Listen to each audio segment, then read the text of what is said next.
Now, I ain't gonna lie, I kind of woke up thinking about this, bro. Woke up thinking about my Hawks, bro.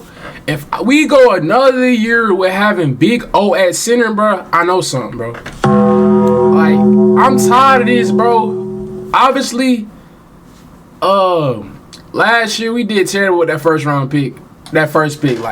Like for what we're doing with him and what we could have got, I don't care what Alex R said. I'm getting him the first pick, bro. I don't know why. I don't know who our GM was at the time. I gotta keep up with it. I know we got a new GM now, that boy Ansi. But like, bro, why did we get Zach Richardson? Like, I don't know what feeling they was looking at, because I was questioning this pick and I wasn't even in tune with the draft at the time. But like this, like we not even doing nothing with him for real. He was the number one pick we had. No, that was 2024. Last year we had got Noah. I do know that Noah. He just be getting more playing time too. I feel like he could do something on our team. He ain't really been able to do nothing. I didn't know he was 6'10", but he was our first round pick last year. And then this year we got the 8th pick, bro. So what we gonna be doing is we gonna be looking at that boy Aday. I say his name Aday Mara. We gonna be looking at his stats. I mean his highlights. We gonna look at the scouting report, bro, because I refuse to go another year with seeing a 6'10" power forward at center. We can't keep doing this. We running this small ball lineup, and then just imagine, like, bro, the Hawks pass the ball so much. We get a center, you can throw the ball up to him and catch a lob and score. We will have way more assists. Like CJ, obviously we do need a guard because we have Gabe Vincent as our backup center. That's terrible. CJ is a vet, and we need a young point guard to come in. So, like, it is kind of iffy. I don't know. Like, the only two teams that probably could get a day tomorrow is the Bulls or the Clippers. Like, I don't know. But you gonna be looking at this, bro. Well, what ain't it the Clippers? Yeah, because the Clippers lost Zubac, so they could get that boy Mara, bro. And Mara, he got crazy measurables. But let's get into this little scouting report. Y'all make sure I like, comment, and subscribe, bro. Hawks, Michigan center Aday Mara is one of the most unique and polarizing players in the 7'3". NBA draft. He like 7'4" with shoes on. 7'3" big who can thrive in some traditional ways with a dash of feel and processing that isn't often seen in players his size. He spent 2 so-so seasons with UCLA, playing just 11.5 minutes per game. Yeah, 2.7 blocks. But is now amid a breakout season with the top-ranked Michigan Wolverines, helping to make up what is likely the best and most versatile. So he's shooting 49 free throw. I ain't gonna lie, that's gonna have to go up, bro. You can't be no sat in the full free throw line. We're going to get that up. 3-point. You don't gotta shoot threes on our team. We don't need you for that. And then his field goal percentage is 65. He plays 26 games, 22 minutes per game. Okay. Front court in the nation. Mara has at the room, that's the highest though. That has to be higher. That got to be the highest though. Talented bigs. His major strengths include his immense length and physical tools. He be passing the ball too. Rebounding, play finishing, and passing and playmaking upside. To state the obvious, Mara's physical tools are largely the reason he's seeing the success and getting the draft claim that he is. He stands at a gargantuan 7'3" with a reported 7'7" wingspan. Measurements that simply throw it up somewhere. It's easy lives and points. I mean assists. I said points. It is points too. And depending on where the official measurement lands him, he could end up as the NBA. And then last year was last year the draft? No, that wasn't Klingen. But we did miss out on Klingen too. We could have got Klingen. That one year we missed out on him, missed out on Sard. We got Zachary Richardson. Or let me see. I'm gonna look at the 2024 draft, bro, because I gotta remind myself. Let me just look at the 2024 draft order. I gotta look at NBA. I just looked that up, knowing dang well it ain't gonna know. I know I typed it wrong, but let me watch. Let me look at this real quick. So yeah, we got And then we even could have got Stephon Castle. Yeah, so Klingen was drafted that same year. Like, these little G League, like, what are we doing? What even is this, bruh? What are we doing? Like, that's crazy. Damn, Rob Dillingham was drafted that high too. That's why I said. And then Zach Edey, it was like 3 centers we could have got. Like, obviously Alex Sarr, he was playing. He wasn't playing in college, but like he was way better than what we got. Who was Nikola Topic? Bro, that's the thing. Like, the draft compared to like NFL, just you can have a lot of players that just don't do nothing in the league and they be drafted high. That you or they just won't get the time. Like they won't get like playing time. But I ain't gonna lie, the first pick was terrible. Like this, he could have got drafted probably lower than this. Like I wonder if any other team was interested in him. Because why did the Hawks get him at that time? Do we need what he had? Like I don't know if he had defense, if he could shoot, or he was just a wing. Like what did the Hawks see in him? Let me look at the 2025 draft. Even though I know that was last year, I do remember that. You know, Cooper Flag went first. Let me fix this, bro. I typed this wrong. I'm gonna get back to the video. I just wanted to look at this. Yeah, VJ. Then you had Dylan Harper. But like, dang, bro. I'm gonna get back to the video. Second tallest player, Hawks gotta get right. Alongside Zach Edey at 7'3", second only to Victor Wembanyama. His official Basketball Without Borders. And then even Jock Landale, he the backup center. Like we need a center bad.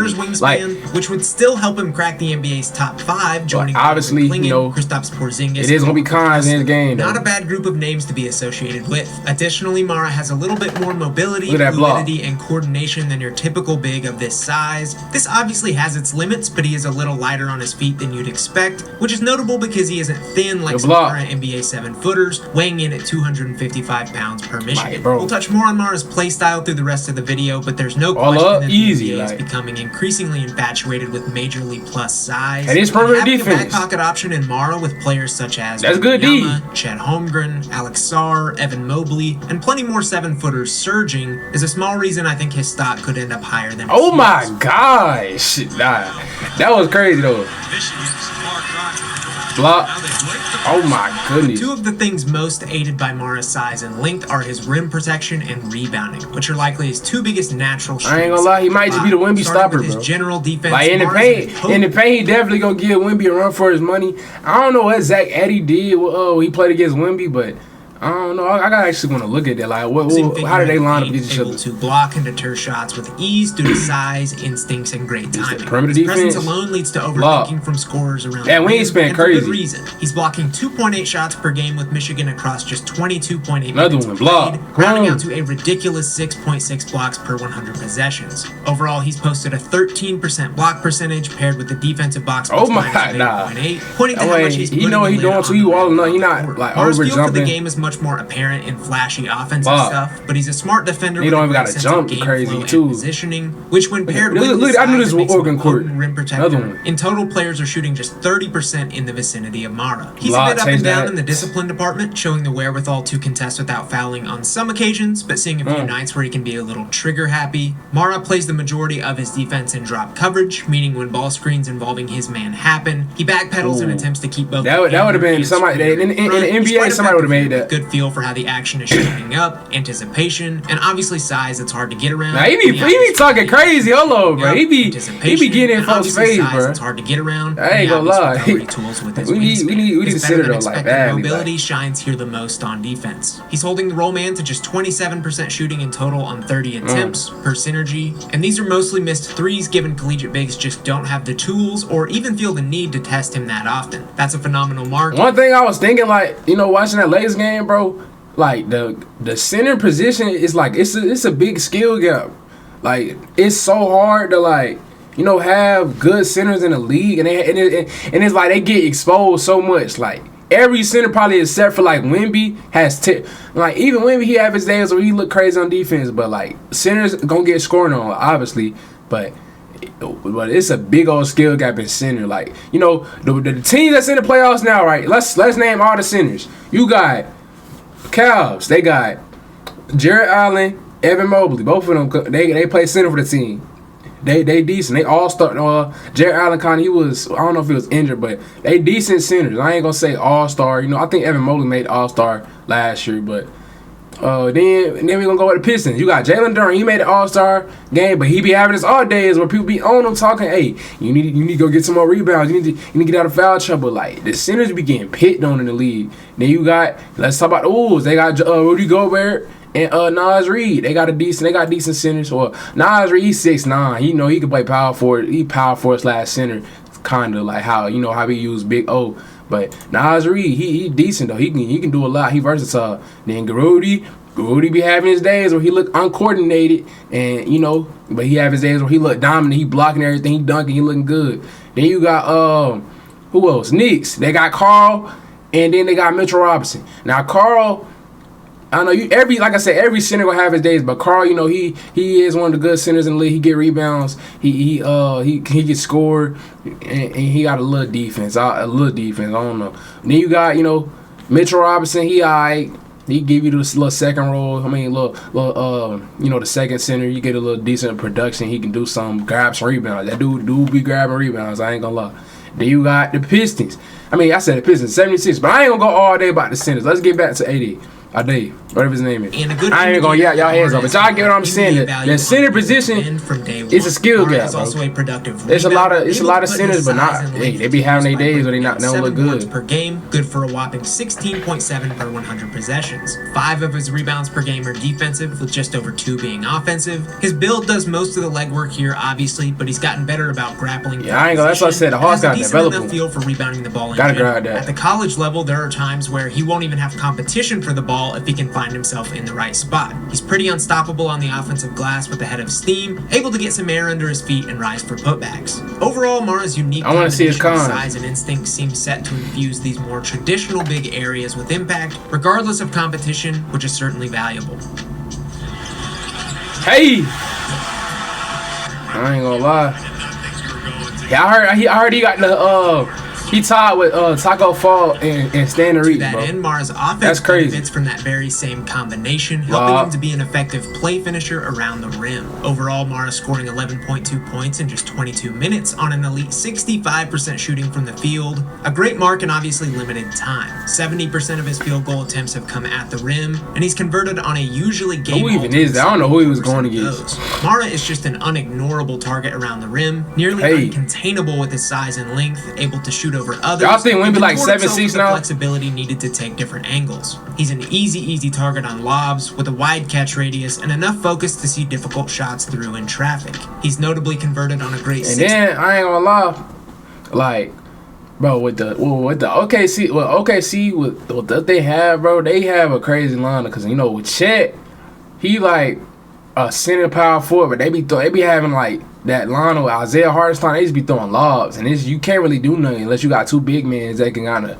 guard that, but they be cheesing with that line. The 8% of layups, showcasing touch that makes up for his lack of vertical explosiveness, and just 86% on dunks, pointing to a need to add strength overall. Mara scored the bulk of his points this season. It was no good centers that he went against this year. 54% of those. He's also functioned as the roll man, hitting 71% of those shots. And do y'all think he gonna get drafted in the top 10? Like, is he gonna be there? Just kind of or y'all think he gonna get drafted in the top 5? Like, driving, and is he gonna drop to the Hawks? Garnering putbacks at a blistering 75%.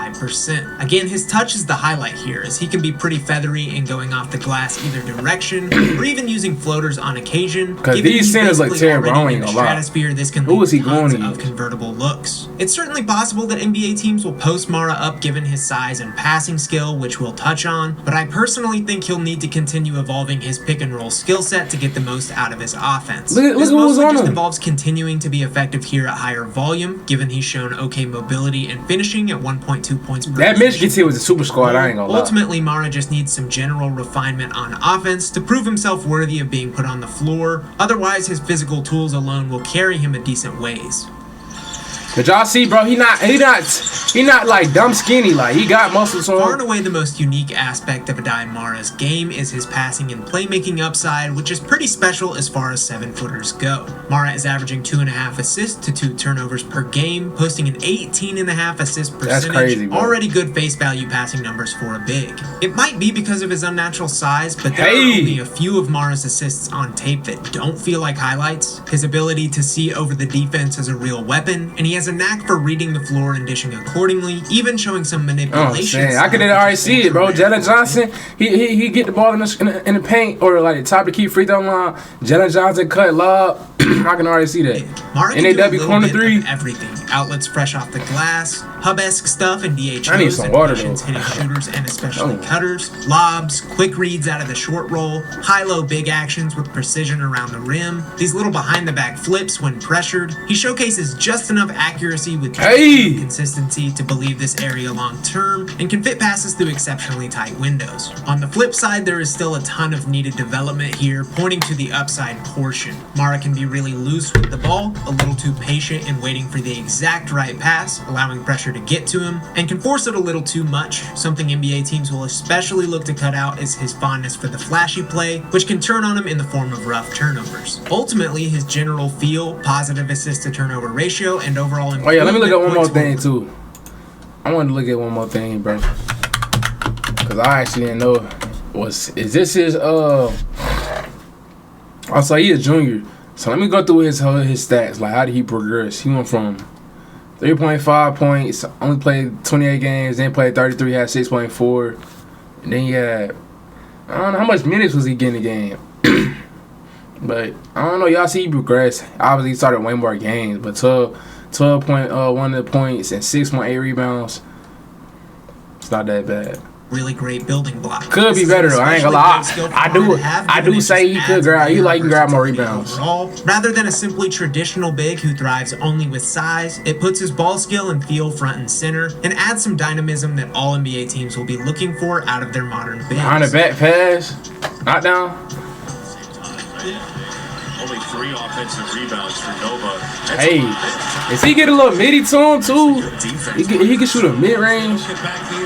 You don't even gotta shoot a 3.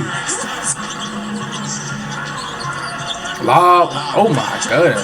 I've bundled a few of Mara's notable weaknesses together here that I think follow a similar thread, notably his strength, physicality, and conditioning. Being a big in the modern NBA is no small task. Yeah, like he wall up. Oh my goodness, boy. Being a big in the modern NBA is no small task. Look at his block. You match up against genuine freaks of nature on a night-to-night basis, and I think added strength and physicality will especially be a point of emphasis for Mara, given it's already something. Yeah, he got to get that physical, you know, that boom, that Shaq shoulder bump for it the majority of the time. But there's still these moments where he's easily bumped off a spot on offense, moved entirely out of position on defense, fails to make clean contact on screen, or is out-rebounded by an especially energetic matchup. And again, I think some of these things could be exacerbated by the much bigger, faster, stronger NBA. Strength will come along simply by continuing to work on his body and with general training, but a little more he just missed that. And physicality in the trenches could go a long way. Perhaps the most notable of all of these is conditioning. As you've gathered by this point, Mara is only 22.6 minutes per game, and that's largely due to the fact he is simply unable to play for extended stretches in any given game. He gets fatigued fairly quickly depending on how much moving is being done, and upwards of 25 minutes per game at the NBA level in the next few seasons feels out of reach at this point. Trailblazers center Donovan he looked tired. All these clips he looked tired, bro. Struggled with some of these same issues in 2 championship seasons at UConn, but has now leveled out to around 27 minutes per game in year 2 with Portland, so there is some positive upside here to work with. What'd he say? He said Clingan? Issues in 2. Trailblazers center Donovan Clingan, an okay comp for Mara, struggled with some of these same issues in 2 championship seasons at UConn, but has now leveled out to around 27 minutes per game in year 2 with Portland, so there is some positive upside here to work with. Dang.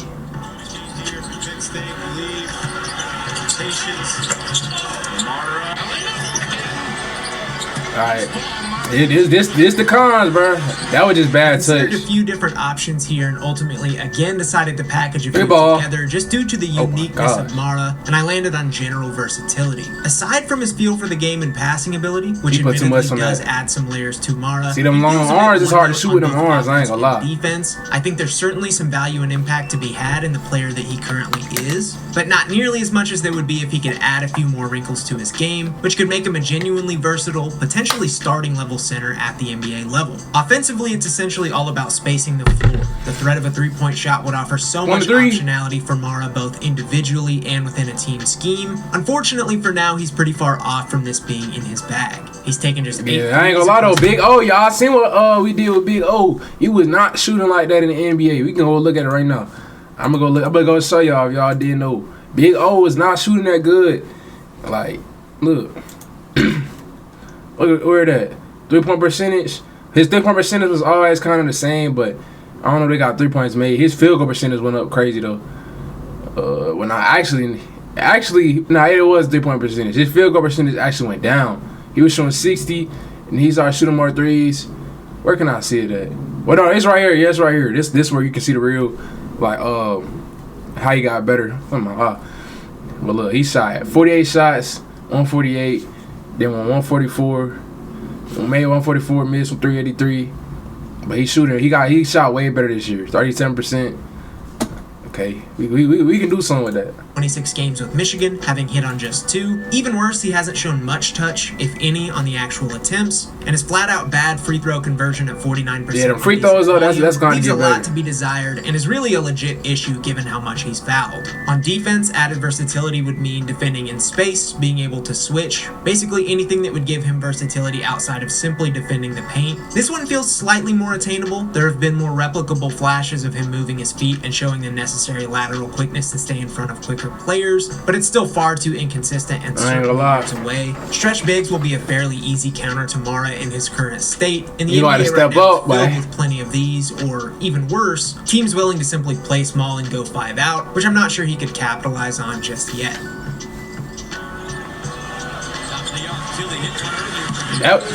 He made that. That was, I don't know, they look confused. Like all these players right here, like he just sitting in the paint. I don't know. I feel like that's on just. Now right there he couldn't switch, but most of the time he just in drop coverage. Not very obviously one of the more unique. So look, y'all see they got the Lakers best fit, Bulls. I ain't gonna lie, Warriors. They need a center too. Not just in the 26th draft class, but to pass through the draft ranks in some time. He has so many unteachable qualities. That's why I said it's low-key hard to be a GM though, because it's like, you know, Mira in his draft, he do got like upside because he like the only like major center that's tall that you can get, and the Hawks need that. But at the same time, we need a guard bad. So it's like if you get a certain guard. Like I'm gonna look at the guards too. Like I gotta see who really like that. But that boy LeBaron Filing, I like him. That boy Kingston Flemings, he like that. But it depends on if he can drop. Even A-Cup, it's a lot of like it's like all the guards I just named like 6'2", 6'1". They're not like 6'4" guards out there that's elite, right? Like how last you had Dylan Harper, VJ Edgecombe. We don't got a lot of them bigger guards that's still, you know, good. So like defense, they not gonna have like, you know, the crazy 6'6" big guards in the league like you see. Like it's a lot of small guards in the draft, so I don't know. Size, length, gonna have to get somebody like that. But so much polishing needed across the board on Ken Wagler probably didn't know he is 6'5" guard for certain schemes. Still, if an NBA front office feels confident they like can add a little shine to him overall, he is one of the more interesting developmental templates I've ever seen. With that being the case, I wouldn't be stunned if a team reached on him in the late lottery, but I think the more likely scenario is that he goes somewhere in the mid to late first round, with his floor likely being the start of the second round. Mara's a pretty hard player to place in terms of fit, but the Bulls, Warriors, and Lakers jump out as teams that could use a 7-foot infusion, even sparingly. Alright, that's it, man. Y'all let me know what y'all think about that. About that boy Aday Mara. I don't know if I'm saying his name wrong. I'm gonna look up how to pronounce his name, bro. Nah, y'all. We gonna get up out of here. Y'all make sure y'all like, comment, and subscribe, bro. The Hawks need a center badly, bro. It's the best center in the draft, arguably. Not even arguably, he is, bro. We need him. Let's go get him, bro. I say if it's, you know, a couple guards that's elite that they want on their list, they should get him. They should get the guard. But I don't know. I want a center badly. I'm tired of seeing Big O at center, bro. Go get the center. That's what I want. That's what I'm gonna say. I want the center.